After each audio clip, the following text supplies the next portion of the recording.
नमस्कार दोस्तों। इलेक्शंस के रिज़ल्ट आ गए हैं और जो एक्सपेक्टेड रिज़ल्ट नहीं थे उसकी वजह से मार्केट का रिएक्शन भी आपने देखा। तो आगे हम बात करेंगे कि मार्केट आगे आने वाले टाइम में क्या कर सकता है और क्या अपने को करना चाहिए जो डायरेक्टली शेयर मार्केट में इन्वेस्ट करते हैं या जो म्यूचुअल फंड के थ्रू इन्वेस्ट करते हैं। उनके लिए अपन थोड़ा सा देखेंगे कि क्या कर सकते हैं, क्या मेरे को लगता है कि क्या आने वाले टाइम में हो सकता है।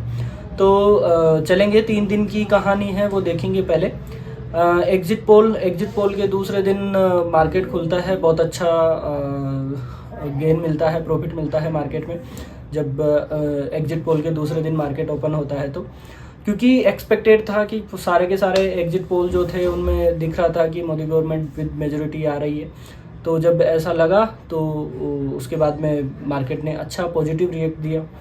दूसरे दिन जब रिजल्ट आए, एक्चुअल रिजल्ट एक्सपेक्टेड नहीं थे।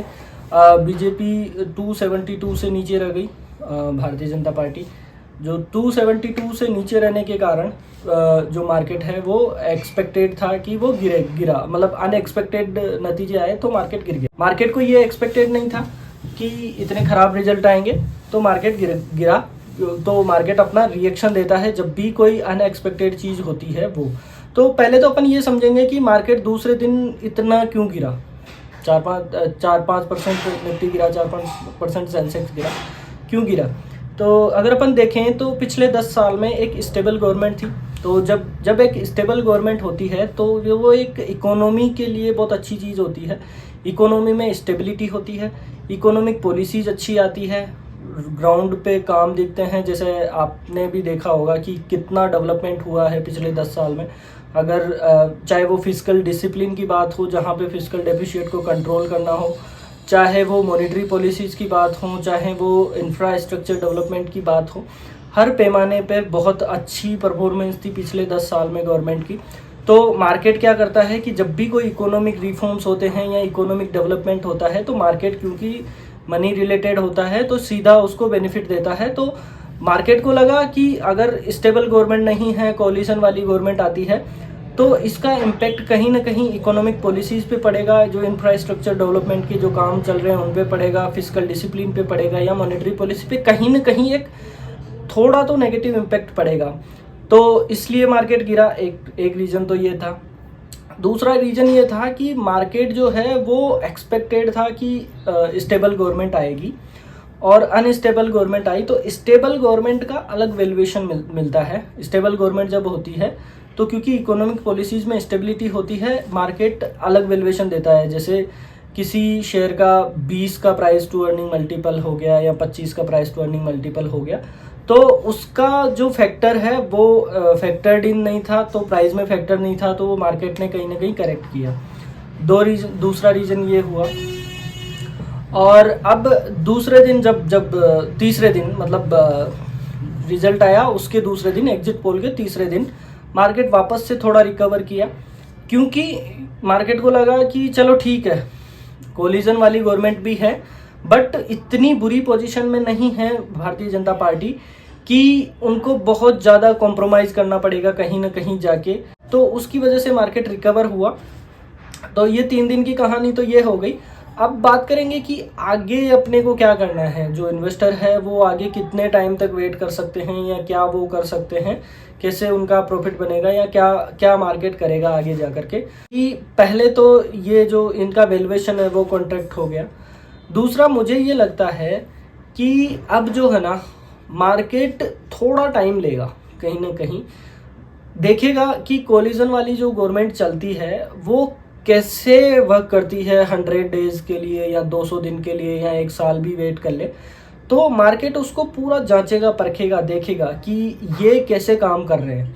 अगर ये अच्छा काम करेंगे या जो कंटिन्यू रहती है पॉलिसीज़ तो मार्केट रिकवर कर जाएगा अच्छे से। अगर ये नहीं होता है, पॉलिसीज़ में थोड़ा सा ऊपर नीचे होता है या कुछ ऐसी पॉलिसीज़ आती हैं जो कंजम्पशन रिलेटेड है या जो फ्रीबीज रिलेटेड पॉलिसीज़ है, जो ऐसा भी कई लोग बोल रहे हैं ना कि क्योंकि इस बार इनकी गवर्नमेंट नहीं बनी तो हो सकता है कि ये गवर्नमेंट भी कैपेक्स करने की बजाय फ्रीबीज देने लगे। भाई हम भी लाइट पानी देंगे, सब देंगे तो हम भी देंगे। आखिरकार पॉलिटिशियन का मेन एम क्या होता है, उसको सीट पे जाना है, वहाँ पे जाना है, तभी वो कुछ चेंजेस कर पाएगा या कभी तभी वो अपनी आइडियोलॉजी जो है वो आगे बढ़ा पाएगा। तो वो सीट पाने के लिए उसको कुछ तो करना पड़ेगा। तो हो सकता है कई लोग ये भी बोल रहे हैं कि वो आगे जाके फ्रीबीज देंगे, इससे इकोनॉमी पे नेगेटिव इम्पैक्ट आएगा, तो एक वो भी कारण हो सकता है। तो थोड़ा मार्केट और ज़्यादा कंसोलिडेट कर सकता है।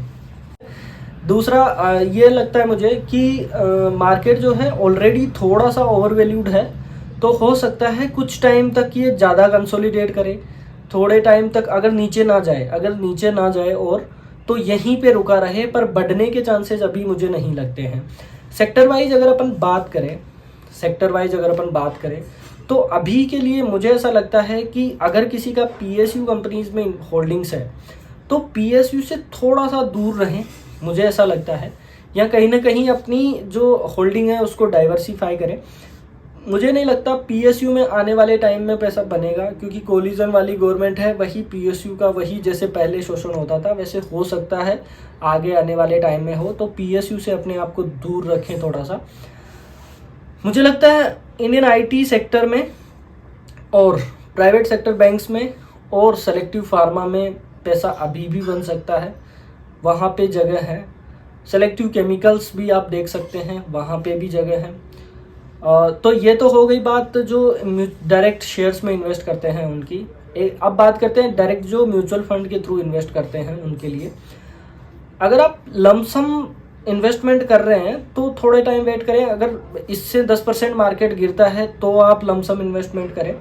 अगर आप SIP इन्वेस्टर हैं तो आप अपना SIP कंटिन्यू रख सकते हैं। तो ये मेरा मानना है। अगर वीडियो अच्छा लगे आपको तो लाइक कीजिए, शेयर कीजिए, सब्सक्राइब कीजिए चैनल।